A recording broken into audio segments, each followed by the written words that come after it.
मावशे, तुला सरकारकडनं मिळालेली मदत, आर्मीकडनं मिळालेली मदत ह्यो घेणार आणि स्वतःसाठी वापरणार. ह्योच प्लॅन आहे याचा.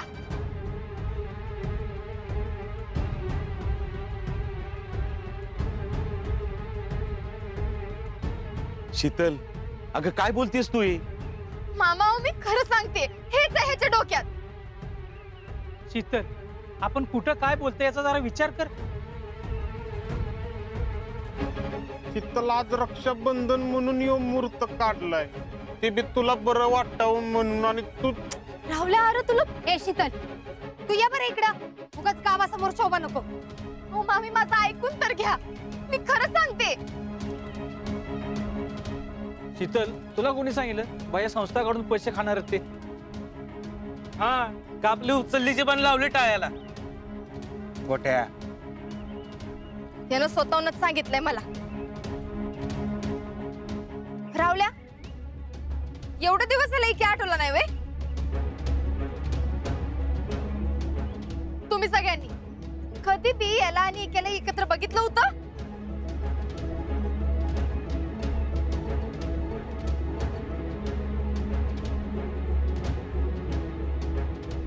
मावशे, इक्याच असं होई पतूर? कधी स्वतःहून घरी आलता का तुझ्या? आता परत डब्याचं सुचतं याला? अगं, हे असं सगळं करून तुझा विश्वास जिंकून सगळं पैसा स्वतःकडे लाटायचा प्लॅन आहे याचा.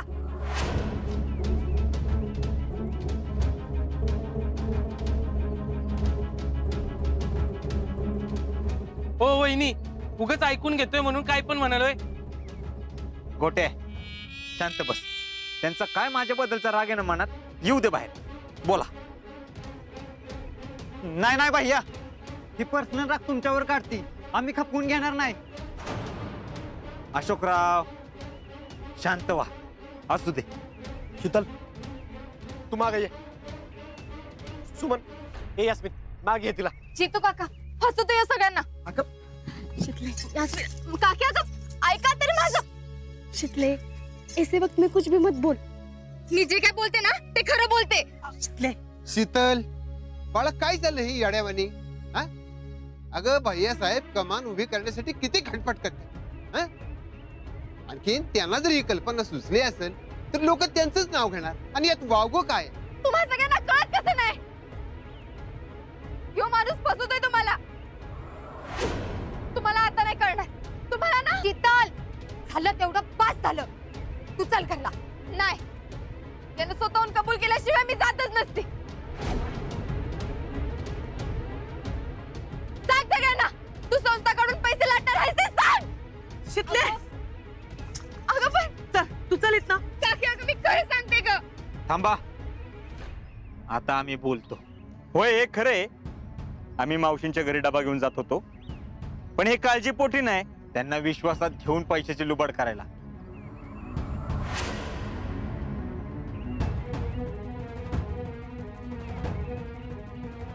होय, हे खरंय. आम्ही इथं कमान बांधणार आहे, ते आमचं नाव व्हायला, विकासचं नाव व्हायला नाही.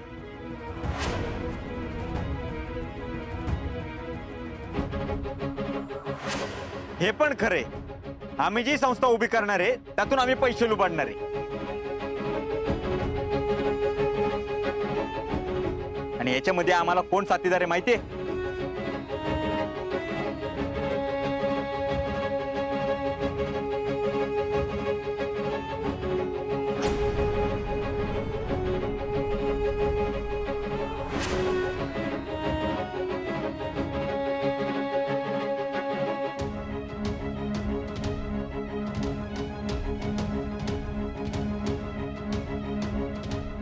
घ्या, तुम्हाला हेच पाहिजे होतं ना?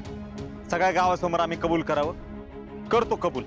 आता लोकांना ठरवू देत आमच्या डोक्यात काय येते. घ्या, वाचा. कोण आहेत माणसं बॉडीवर?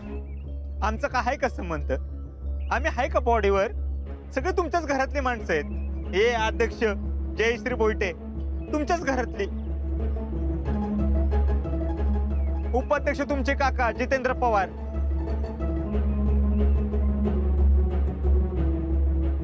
सचिव किरण दळवी म्हणजे आपला गोट्या आहे. आणि खजिनदार अशोक गुरव. घेऊ का खजिनदार? त्याला धाका धरून तुला पाहिजे तसं व्यवहार वळवता यावा म्हणून. अहो आमच्यावर नाही, तुमच्या घरातल्यांवर तर विश्वास ठेवा. आणि हा का खजिनदार म्हणजे? अहो बीकॉम झालेला आहे तो, हिशोबाचा एकदम पक्का आणि गणितातला कळणारा, म्हणून ह्याला ठेवले. आता अजून पण तुम्हाला वाटतंय का आमचा काहीतरी डाव आहे म्हणून? अहो तुम्ही तरी कशाला सगळ्यांना सगळं सांगत बसले हीच मला काही कळना. शीतल, तुझ्या जागी जर दुसरं कोणी असतं ना तर आतापर्यंत धक्के मारून हकलून दिली असते सगळ्यांनी.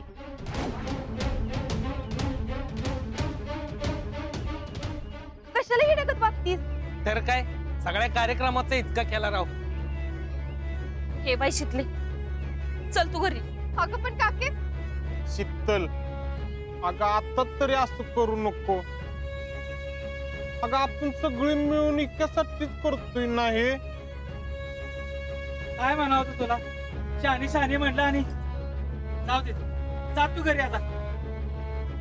काय बाई, कुठनं आमच्या अजिंक्यला ही बया भेटली आणि कशाला तिच्याशी लग्न केलंय कुणास ठाऊक. शितले, तू हो बरं पुढं, आपण नंतर बोलू. तू आधी इथनं चल. आमचा तर हुरूपच गेलाय सगळा. काय करू आता आम्ही? हा म्हणजे आम्ही काही चांगलं करायला गेलं तर आमच्याच बाबतीत असं होत. आता तुम्हीच सांगा काय करायचं आम्ही? आमची तर फार इच्छा केली बघा. बस आता आमचं ठरलंय, आम्ही कुणासाठी काही करणार नाही. भैया, तू मनाला लावून घेऊ नको. पाहिजे तर तिच्यातर्फे मी माफी मागतो तुझी. हो तसं नाही मामा. राहुल शेठ, मला तुम्ही सांगा आमचं काय चुकलंय का? आम्ही काय गैरव्यवहार केलाय? नाही भैया, असं काय नाही. जितू शेठ, काय डोक्यावर परिणाम झालाय का बघा. दरवेळी असं बाह्यांना टार्गेट करणं बरोबर नाही.